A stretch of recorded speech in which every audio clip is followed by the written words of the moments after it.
Туғандар, данчак сүйүүчүлөргө Россиядан данчак келди. Бир жуманын тегерек болуп калды келгенде.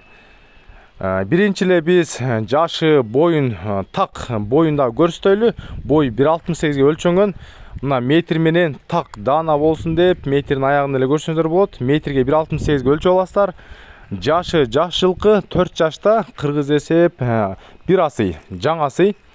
Бут колдору, ичип чечтери жакшы. Анан барыңыздарга кызык болгон баасы, бу Россиядагы эле баасы коюлат. Россияда канча турат өзүңүздөр эле билесиздер. Баасы $3400 болот. Жана сүйлөшүү жолдору бар. Адресибиз адаттагыдай эле Бишкектен чыгарабыз биз. Мына Бишкек шаары Степной айылынан болот. Метрге дагы так көрсөтүп, бир эмес 2 жолдан дагы повтор кылып көрсөтүп берип атабыз. Себеби алыс жактан көрүп жаткандар көп. Жылкы үчүн лайктан аябаңыздар, лайктан басып туруңуздар.